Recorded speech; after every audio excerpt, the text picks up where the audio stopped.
राधे राधे साथियों। भक्तों, आज मैं जो बात आपको बताने वाला हूं वह कोई सामान्य ज्ञान नहीं है। ये वह दिव्य रहस्य है जिसे जान लेने के बाद इंसान के जीवन की दिशा ही बदल जाती है। कई बार आपने महसूस किया होगा कि आप मेहनत तो जान तोड़कर करते हैं, लेकिन परिणाम आपकी उम्मीद के आसपास भी नहीं पहुंचता। जैसे कोई अदृश्य शक्ति आपकी तरक्की को रोक रही हो।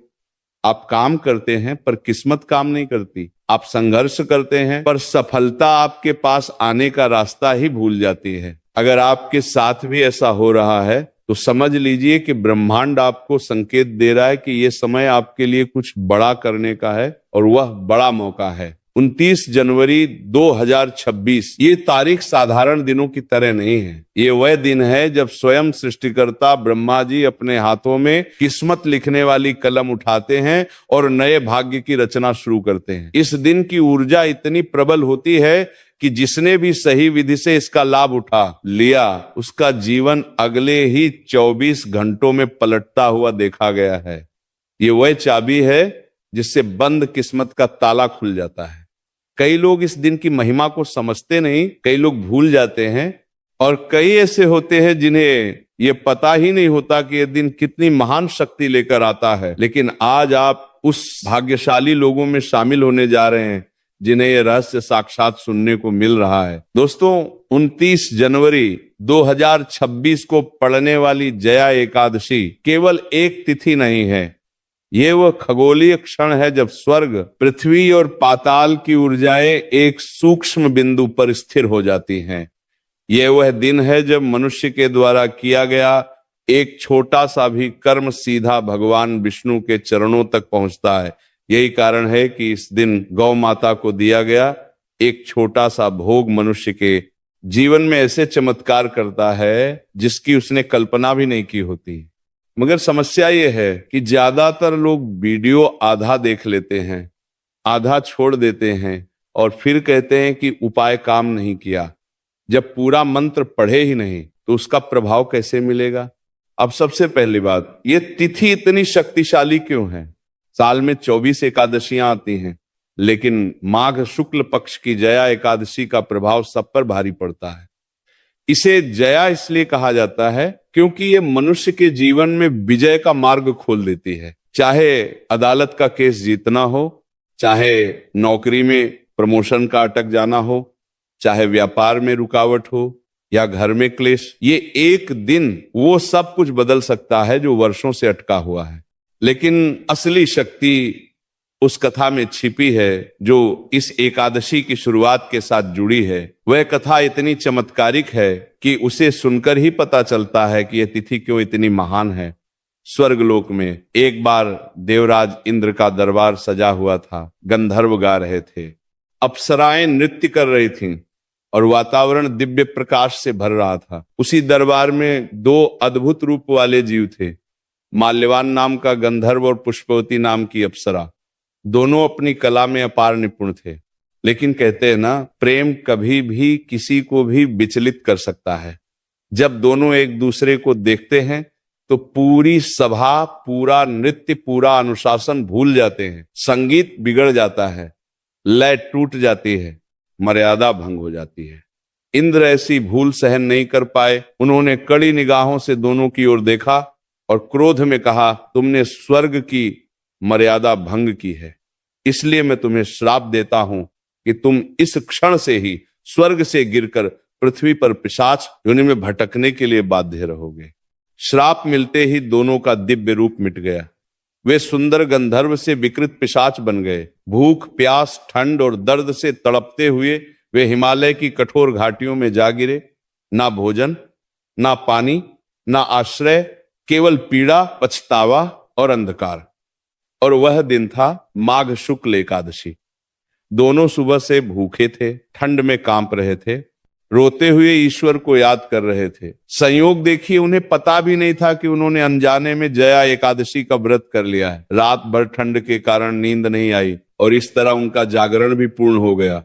और फिर सुबह होते ही चमत्कार हुआ। भगवान विष्णु प्रकट हुए और बोले, तुम्हारा पछतावा और तुम्हारा अनजाने में किया गया व्रत तुम्हारे सभी पापों का नाश कर चुका है। पल भर में उनका रूप बदल गया, पिशाच योनि समाप्त हो गई वे वापस गंधर्व बन गए। अब सोचिए, अगर बिना इरादे के अनजाने में किए गए व्रत ने 2 पिशाचों को स्वर्ग का रास्ता दे दिया, तो सोचिए जब आप पूरी श्रद्धा, विश्वास, विधि और प्रेम के साथ इस एकादशी को करेंगे तो आपकी किस्मत क्यों नहीं बदलेगी? आपका दुख क्यों नहीं कटेगा? आपकी परेशानियां क्यों नहीं मिटेंगी? यही इस तिथि की शक्ति है और यही कारण है कि इस दिन गौ माता को एक विशेष भोग खिलाना आपके जीवन को स्वर्णिम बनाने की क्षमता रखता है। ये ब्रह्मांड का नियम है, जहां गाय होती है वहां लक्ष्मी स्वयं निवास करती हैं। इसीलिए 29 जनवरी का दिन आपके जीवन की दिशा बदलने का सबसे बड़ा अवसर साबित हो सकता है। अब भक्तों, जब आपको यह समझ आ गया कि 29 जनवरी 2026 केवल एक तिथि नहीं बल्कि एक अतुलनीय दिव्य अवसर है, तो अब आप ये भी समझ लीजिए कि इस दिन का प्रभाव केवल कथा या विश्वास पर आधारित नहीं है। यह दिन ब्रह्मांडीय ऊर्जा का ऐसा संगम है जिसमें किए गए कर्म सामान्य से 100 गुना अधिक प्रभावशाली हो जाते हैं। यही कारण है कि जो व्यक्ति इस तिथि का सही तरीके से उपयोग करता है, उसका जीवन धीरे धीरे नहीं बल्कि अचानक बदलता है। जैसे रात में अंधेरा खत्म होते ही सूर्य उदय हो जाता है। लेकिन इस दिव्य मुहूर्त का रहस्य केवल जया एकादशी की कथा तक सीमित नहीं है। इसके पीछे एक और गहरी सच्चाई है, गौ माता का महत्व। हमारे शास्त्रों में गाय को सिर्फ पवित्र नहीं माना गया, उसे 33 कोटि देवताओं का निवास कहा गया। गाय की पीठ पर सूर्य नाड़ी होती है, उसके शरीर में देवी देवताओं का सूक्ष्म कंपन रहता है और उसके स्पर्श भर से मनुष्य के कर्मों का भार हल्का हो जाता है। ये विज्ञान आज के वैज्ञानिक भी स्वीकार करने लगे हैं कि गाय के पास खड़े होने से मानसिक तनाव कम होता है, मन शांत होता है और ऊर्जा संतुलित होती है। अब कल्पना कीजिए, जब इतनी शक्तिशाली ऊर्जा वाली गाय को आप इस दिव्य एकादशी के दिन विशेष भोग खिलाते हैं तो आपकी किस्मत में बिजली की तरह असर क्यों नहीं पड़ेगा? ब्रह्मांड क्रिया के सिद्धांत पर चलता है। जैसी ऊर्जा आप बाहर देते हैं वैसी ही कई गुना लौटकर आती है। और जब आप गौ सेवा करते हैं तो आप प्रकृति, सनातन और ईश्वर तीनों को एक साथ प्रसन्न करते हैं। लेकिन यहां सबसे बड़ी समस्या आती है, लोग गौ माता को क्या खिलाना है, कैसे खिलाना है, कब खिलाना है, इसका सही ज्ञान नहीं रखते। कोई बासी रोटी दे देता है, कोई गलत सामग्री मिला देता है, कोई बिना विधि के चला जाता है और फिर कहते हैं उपाय काम नहीं किया। उपाय काम करता है पर विधि का पालन हो तभी। इसलिए आज आपको वो भी बताना जरूरी है कि 29 जनवरी की सुबह उठने से लेकर गाय को भोग खिलाने तक कौन सा कदम कैसे उठाना है। यह प्रक्रिया उतनी ही सरल है जितनी शक्तिशाली। जब आप इसे सही तरीके से करते हैं तो ब्रह्मांड आपके लिए रास्ता खुद तैयार करता है। आपको बस छोटा सा प्रयास करना है और बाकी काम स्वयं विष्णु और लक्ष्मी माता कर देते हैं। सबसे पहले बात सुबह की। इस दिन ब्रह्म मुहूर्त में उठना अत्यंत शुभ माना गया है। इस समय वातावरण की ऊर्जा एकदम शुद्ध, शांत और सृजनशील होती है। यह वह समय है जब प्रकृति सोई नहीं होती बल्कि जागृत अवस्था में होती है। जब आप इस समय उठकर स्नान करते हैं तो शरीर के साथ साथ मन और आत्मा भी पवित्र हो जाते हैं। स्नान के बाद यदि आपके पास गंगा जल है तो पानी में कुछ बूंदे मिला दें। यह साधारण पानी को दिव्य बना देता है। शरीर पर पड़ते ही यह जल कर्मों की अशुद्धि को कम करता है और आपके मन को शांति देता है। इसके बाद साफ, सात्विक और हल्के रंग के वस्त्र पहने, विशेषकर पीला या सफेद। पीला रंग भगवान विष्णु का और सफेद रंग पवित्रता का प्रतीक है। अब अपने घर के मंदिर की ओर जाएं, वहां दीपक जलाएं और भगवान विष्णु तथा माता लक्ष्मी को प्रणाम करें। इस समय एक मंत्र का जाप अत्यंत प्रभावी माना गया है। नमो भगवते वासुदेवाय। ये मंत्र सिर्फ ध्वनि नहीं है, ये वो ऊर्जा है जो आपकी किस्मत के गहरे अंधकार को काटकर नई राह खोलती है। 108 बार इसका जाप करने से आपके आसपास का पूरा वातावरण सकारात्मक तरंगों से भर जाता है। अब आप उस कार्य के लिए तैयार हैं जो इस पूरे दिन का सबसे महत्वपूर्ण भाग है, गौ माता को भोग अर्पित करना। ये केवल रोटी खिलाना नहीं है, ये एक संकल्प है, एक निवेदन है, एक आशीर्वाद का आदान प्रदान है। गाय का भोजन केवल एक क्रिया नहीं बल्कि एक आध्यात्मिक माध्यम है, जिसके द्वारा आप अपना दुख, अपनी समस्या और अपनी मनोकामना ईश्वर तक पहुंचाते हैं। लेकिन यहां भी एक बारीक बात है, भोग केवल खाना नहीं होता, भोग वही होता है जिसे प्रेम, पवित्रता और विश्वास के साथ अर्पित किया जाए। और यही भोग अगर जया एकादशी जैसे उच्च ऊर्जा वाले दिन अर्पित किया जाए तो 33 कोटि देवताओं तक सीधे पहुंच जाता है। इसीलिए कहा जाता है इस दिन गाय को सही वस्तु सही तरीके से खिला दी जाए तो भाग्य बदलने में देर नहीं लगती। अब भक्तों, जब आप तैयार हो चुके हैं और आपने समझ लिया है कि सुबह कैसे उठना है, कैसे स्नान करना है और भगवान की उपासना कैसे करनी है, अब हम आते हैं उस सबसे महत्वपूर्ण हिस्से पर जहां असली चमत्कार छिपा है, गौ माता को अर्पित किया जाने वाला दिव्य भोग। याद रखिए, ये कोई साधारण भोजन नहीं है, ये वह माध्यम है जिसके जरिए आपकी किस्मत ईश्वर के हाथों में पहुंचती है। इस कर्म के पीछे आध्यात्मिक ही नहीं बल्कि खगोलीय और ऊर्जात्मक विज्ञान काम करता है, जो किसी भी अन्य उपाय से कहीं अधिक शक्तिशाली है। अब आप सोचेंगे कि आखिर इस एकादशी के दिन गाय को क्या खिलाया जाए कि भाग्य की सोई हुई शक्तियां जाग उठें? तो इसका उत्तर हमारे शास्त्र हजारों वर्षों से देते आए हैं। काले तिल, गुड़, घी और गेहूं के आटे से बनी ताजी रोटी, इन चारों चीजों को एक साथ मिलाकर अगर गाय को अर्पित किया जाए तो यह साधारण भोजन नहीं रहता, ये एक दिव्य प्रसाद बन जाता है जिसमें भगवान विष्णु की कृपा, माता लक्ष्मी का आशीर्वाद और पितरों का संतोष तीनों जुड़ जाते हैं। काले तिल यानी तिलों का अर्थ है पवित्रता और नकारात्मक ऊर्जा का विनाश। गुड़ का अर्थ है मिठास और सौभाग्य का स्वागत। घी का अर्थ है अग्नि तत्व की शुद्धि और आत्मा की पवित्रता। और गेहूं का आटा पृथ्वी तत्व का संतुलन दर्शाता है। जब ये चारों तत्व एक ही रोटी में मिल जाते हैं तो ये भोजन एक साधारण पदार्थ नहीं रहता, ये शरीर, मन और भाग्य तीनों को प्रभावित करने वाली ऊर्जा में बदल जाता है। लेकिन ये प्रक्रिया भी एक विधि से करनी होती है। घर में रोटी बनाते समय रोटी गोल, पूर्ण और टूटी फूटी नहीं होनी चाहिए। अगर रोटी फटी हुई हो या जली हुई हो तो उसका प्रभाव कम हो जाता है। रोटी बनाते समय मन में जो संकल्प है उसे स्पष्ट रखें। अपने मन में वह इच्छा दोहराएं जो वर्षों से रुकी हुई है। वह प्रमोशन, वह नौकरी, वह कारोबार में लाभ, वह कोर्ट केस, वह बीमारी का अंत, जो भी आपकी गहरी मनोकामना है उसे रोटी बनाते समय अपने हृदय में धारण करें। रोटी के ऊपर जब आप घी लगाएंगे तो भाव ये होना चाहिए कि आप अपने जीवन की सारी कटुता को पिघला रहे हैं। और जब आप काले तिल और गुड़ रखेंगे तो भाव ये होना चाहिए कि आपकी मेहनत मिठास में बदल रही है और आपके कर्मों की अंधेरी परछाइयां मिट रही हैं।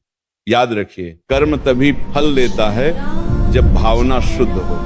कर्म बिना भावना के केवल एक क्रिया है, लेकिन भावना के साथ वही कर्म ईश्वर तक पहुंच जाता है। अब एक बेहद महत्वपूर्ण बात, गाय को भोग अर्पित करने का समय शास्त्रों के अनुसार ये क्रिया सुबह सूर्य उदय के बाद और दोपहर से पहले की जानी चाहिए। ये समय प्रकृति के सतोगुण अवस्था का समय माना जाता है। इस समय किया गया भोग 33 कोटि देवताओं तक सीधा पहुंचता है। गाय को भोग खिलाते समय उसे डराए नहीं, धीरे धीरे प्रेम पूर्वक उसके पास जाएं, रोटी उसके मुंह की ओर आगे बढ़ाएं, लेकिन जोर से हाथ न बढ़ाएं। गाय को आपकी नीयत महसूस होती है। अगर आपका मन शांत है तो गाय तुरंत आपकी ओर आकर्षित होगी। जैसे ही गाय रोटी खाना शुरू करे, उसी क्षण गाय की पीठ पर, विशेषकर उसके कुबड़ के पास, अपना दाहिना हाथ रखें। शास्त्रों में कहा गया है कि गाय के कुबड़ से सूर्य केतु नाड़ी संचालित होती है। यह नाड़ी मनुष्य के भाग्य और ग्रहों की स्थिति को संतुलित करती है। इस नाड़ी को स्पर्श करने मात्र से मनुष्य के हाथों की लकीरों में छुपे दुर्भाग्य का प्रभाव कम होने लगता है। ऐसा माना जाता है कि गाय की पीठ पर हाथ फेरना ऐसा है जैसे आप अपने जीवन की कड़वाहट को मिटा रहे हो और उजाले की ओर बढ़ रहे हो। अब सबसे गहरा रहस्य गाय की आंखों में देखना। जब आप रोटी खिलाते समय गाय की आंखों में देखते हैं और मन में प्रार्थना करते हैं, तो वो प्रार्थना आपके हृदय की सीधी ऊर्जा बनकर ईश्वर तक जाती है। गाय केवल भोजन नहीं स्वीकारती, वह आपकी व्यथा, आपकी इच्छा और आपकी भावनाएं भी स्वीकारती है, और बदले में वह आपको अपनी करुणा, अपनी शांत ऊर्जा और अपना आशीर्वाद देती है। लेकिन ध्यान रहे, गाय को कभी भी झूठी, बासी, खराब या बची हुई रोटी न खिलाएं। ये पाप बन जाता है और पुण्य की जगह दोष मिलता है। यदि आप ये उपाय कर रहे हैं तो पूर्ण शुद्धता आवश्यक है। भोग में शुद्धता ही वास्तविक शक्ति है। अब एक दूसरी बात जो बहुत लोग भूल जाते हैं, गाय को सिर्फ रोटी नहीं, उसके साथ हरा चारा भी अर्पित करना चाहिए। हरा चारा बुध ग्रह को मजबूत करता है। जिनका व्यापार रुका हुआ है, जिनके दिमाग में तनाव रहता है, जिनकी योजनाएं बनती तो हैं पर सफल नहीं होती, उन्हें तो अवश्य ही गाय को हरा चारा देना चाहिए। एक छोटा सा कर्म है, लेकिन इसका प्रभाव अपार है। और यदि आपके आसपास गाय न मिले तो निराश न हो। आप गौशाला में जाकर वहां की गायों को ये रोटी अर्पित करें, अपने हाथ से हरा चारा दें। यदि आपके पास समय न हो तो गौशाला में दान करें और ये संकल्प लें कि ये भोजन गौ माता तक अवश्य पहुंचे। ईश्वर नियत पर नजर रखता है, स्थान पर नहीं। इस उपाय को करते समय एक मंत्र मन ही मन दोहराते रहें, ए गोविंदाय नमः। ये मंत्र गाय के स्पर्श, भोग और आपकी प्रार्थना को एक ऊर्जा में बदलकर ईश्वर तक पहुंचा देता है। और भक्तों, ये तो सिर्फ शुरुआत है। असली परिवर्तन तब आता है जब इस एकादशी के साथ जुड़ी अन्य गुप्त विधियों को भी सही तरीके से अपनाया जाए। आगे हम उसी गहरे रहस्य को समझेंगे। अब भक्तों, जब आप ये समझ चुके हैं कि गाय को भोग अर्पित करने की विधि कितनी महत्वपूर्ण है, तो अब हम बढ़ते हैं इस दिव्य तिथि के दूसरे और अत्यंत रहस्यमय हिस्से की ओर, जिसे बहुत कम लोग जानते हैं। जया एकादशी केवल भोग का दिन नहीं है, बल्कि यह वो तिथि है जिसमें किए गए शुभ कर्म सीधे पितरों तक जाते हैं। और जब पितर प्रसन्न होते हैं तो मनुष्य के जीवन में बंद सभी रास्ते अचानक खुल जाते हैं। कई लोग जीवन में लगातार संघर्ष करते हैं, लेकिन उन्हें समझ नहीं आता कि किस अदृश्य रुकावट के कारण मेहनत का फल नहीं मिल रहा। यह रुकावट अक्सर पितृदोष की वजह से होती है। पितर जब असंतुष्ट होते हैं तो धन आया भी तो टिकता नहीं, संबंध बने भी तो टूट जाते हैं और नई शुरुआत भी बार बार रुक जाती है। लेकिन पितृदोष को शांत करने का सबसे शक्तिशाली दिन है माघ शुक्ल जया एकादशी। इस दिन तर्पण, दान और गौ सेवा करने से पितरों का आशीर्वाद तुरंत मिलता है। अब तर्पण की विधि समझे। ये कोई जटिल प्रक्रिया नहीं है। आपको बस एक छोटे से पात्र में जल भरना है, उसमें कुछ काले तिल डालने हैं और सूर्य की ओर मुख करके खड़े होना है और दाहिने हाथ की अंजलि से इस जल को धीरे धीरे धरती पर छोड़ना है और मन में कहना है, हे पितरों, आप जहां भी हों, ये जल आपको अर्पित है। अपनी कृपा और आशीर्वाद मेरे घर परिवार पर बनाए रखें। ये साधारण सा दिखने वाला कार्य आपकी नियति के कई उलझे हुए धागों को खोल देता है, विशेषकर उन लोगों के लिए जिनके जीवन में बार बार असफलता, अनजाने भय, अचानक नुकसान, स्वास्थ्य समस्याएं या घर में लगातार तनाव बना रहता है। तर्पण का यह छोटा कदम आपकी किस्मत को गंगा की तरह साफ कर देता है। अब आगे बढ़ते हैं। जया एकादशी के दिन व्रत का विशेष महत्व। व्रत केवल भोजन न करना नहीं है। व्रत का अर्थ है अपने इंद्रियों पर नियंत्रण, अपनी इच्छाओं को संयमित करना और अपने मन को प्रभु के चरणों में समर्पित करना। व्रत मनुष्य की ऊर्जा को शुद्ध करता है और आपकी प्रार्थना को कई गुना शक्तिशाली बना देता है। अगर आप व्रत नहीं रख सकते, तब भी कम से कम इस दिन सात्विक भोजन का पालन अवश्य करें। सात्विक भोजन से मन शांत रहता है, क्रोध कम होता है और आपकी ऊर्जा शरीर में स्थिर रहती है। लेकिन एक बात जो शास्त्रों में स्पष्ट लिखा है इस तिथि पर चावल भूलकर भी न खाएं। एकादशी पर चावल खाना तामसिक माना गया है और इसका प्रभाव आपके किए हुए शुभ कर्मों को कमजोर कर देता है। अब भक्तों, हम आते हैं उस हिस्से पर जो आपके जीवन में तुरंत ऊर्जा का परिवर्तन लाता है, शाम की आरती और तुलसी सेवा। जया एकादशी के दिन सूर्यास्त से पहले तुलसी पौधे के सामने घी का दीपक अवश्य जलाएं। यह दीपक कोई सामान्य ज्योति नहीं है, यह वह माध्यम है जिसके जरिए आपके घर की नकारात्मकता जलकर राख होती है और आपका भाग्य प्रकाशमान हो उठता है। तुलसी माता भगवान विष्णु को अत्यंत प्रिय है। जब आप तुलसी के सामने दीपक लगाते हैं तो ये ऐसा माना जाता है कि आप विष्णु के हृदय में दीपक जला रहे हैं। दीपक लगाते समय अपनी मनोकामना अवश्य कहें। बस एक वाक्य, हे भगवान मेरी परेशानियों को दूर करें और मेरे जीवन में उजाला भरें। ये एक वाक्य आपकी किस्मत की दिशा बदल सकता है। अब भक्तों, ये बात भी अत्यंत महत्वपूर्ण है कि इस दिन किसी की बुराई न करें, क्रोधित न हो और किसी का दिल न दुखाएं। एकादशी की ऊर्जा अत्यंत संवेदनशील होती है। जैसे पानी साफ हो तो एक बूंद स्याही भी उसे गंदा कर देती है, वैसे ही इस दिन की ऊर्जा में एक छोटी नकारात्मक सोच भी आपकी साधना को प्रभावित कर सकती है। अब बात आती है उस शक्ति की जिसे आधुनिक दुनिया अक्सर भूल चुकी है, स्पर्श और आशीर्वाद की शक्ति। अगर आपके घर में बुजुर्ग हैं तो इस दिन उनके चरण स्पर्श करना अवश्य करें। बुजुर्गों का आशीर्वाद वह ऊर्जा है जो कई बार भगवान के आशीर्वाद के बराबर प्रभाव देती है। और अब हम धीरे धीरे उस रहस्य के करीब पहुंच रहे हैं जिसके कारण 29 जनवरी 2026 आपका जीवन बदल सकता है। जया एकादशी के साथ जब गाय की सेवा, तर्पण, व्रत और तुलसी पूजा एक साथ जुड़ जाते हैं तो जीवन में वो परिवर्तन आता है जो एक सामान्य इंसान की सोच से भी परे होता है।